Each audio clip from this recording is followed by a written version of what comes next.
Tonight we are going in depth on the rapid changes underway at the Oklahoma State Department of Education. Today, State Superintendent Lindel Fields and the newly shaken up Board of Education met today with one of the biggest agendas we've seen in months. Two new board members, Brian Bobeck and Wes Nofire, joined the other board members with Fields today to tackle what has been a backlog of items former State Superintendent Ryan Walters had been refusing to consider or even put up for a vote when it comes to accreditation and teaching certificates, especially after Walters had been canceling meetings and slimming down the agenda after last summer's Nudygate scandal. Really, Superintendent Fields and the board wanted to focus today on moving through those decisions that were holding people's lives in limbo. So those teaching certificates, those student transfers, we had people waiting on decisions that were affecting their lives, and so that was really the focus of today's agenda. This was the first of many special Board of Education meetings that will take place in the coming months as the agency tries to address some things that very well could have ended up as lawsuits that you, the taxpayer, would have been on the hook for had they lingered on any longer. Outside of the meeting, upper-level leadership at OSDE continues to change, and another high-profile advisor to former State Superintendent Ryan Walters was shown the door on Wednesday. Matt Moeller, the man you see here on the right side of your screen of Walters, was his chief of staff. Moeller joined the agency earlier this year after moving here from Florida, and OSDE staffers have spoken openly about a hostile work environment they felt he created. Fox 23's news partners in Oklahoma City have reported Moeller has long been considered a hire to help steer the political ambitions of Walters, and in his first months on the job was paid $50,000 for just 1 month of work. Former State School Board Secretary Amy London has given interviews saying she was instructed not to communicate with state board members until 24 hours before the meeting. She was instructed by Moeller. Board members have said openly they had not been given enough time to review things they were asked by Walters to vote on. Governor Kevin Stitt's former chief of staff Tom Newell is now chief of staff at OSDE. Throughout the meeting today, there was no mention of former State Superintendent Ryan Walters until it was time to get accreditation warnings of certain districts taken care of. Here is board member Becky Carson. We do, or I do, because I won't speak for them, have concerns about the validity of this process because of the former leadership. We were aware of some situations in which this particular item or accreditation was used as a tool to harm. Throughout his tenure, Walters would threaten districts with accreditation downgrading if they did not carry out his directives or if they did something he politically disagreed with.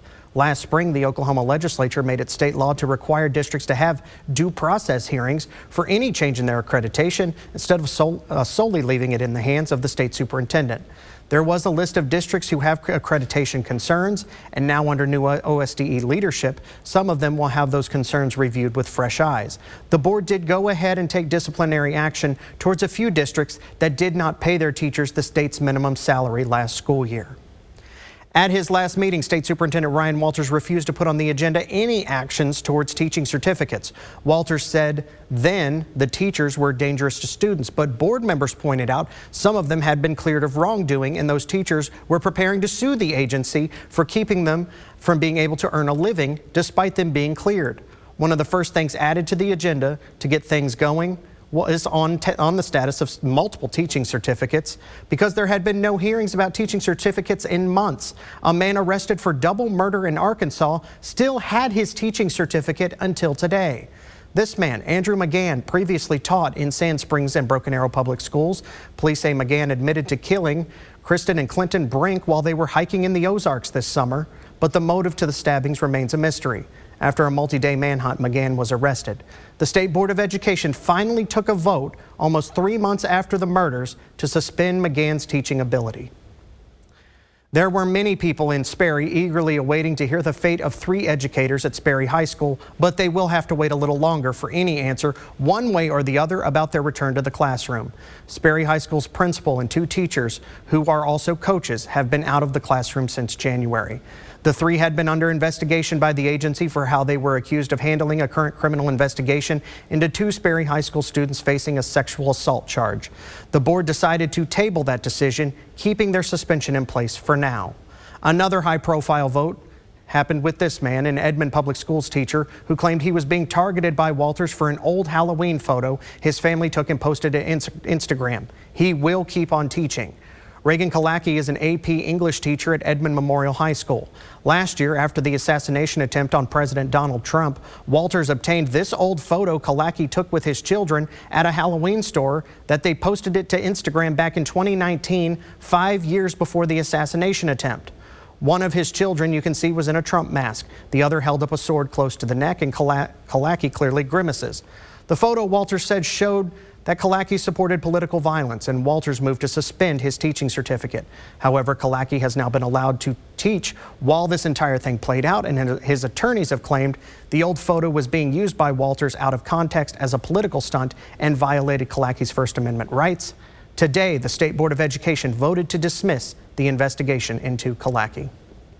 The next big and pressing thing for the Department of Education and its new superintendent is getting a budget in place for the next legislative session. The original budget proposal for OSDE for the coming legislative session was October 1st.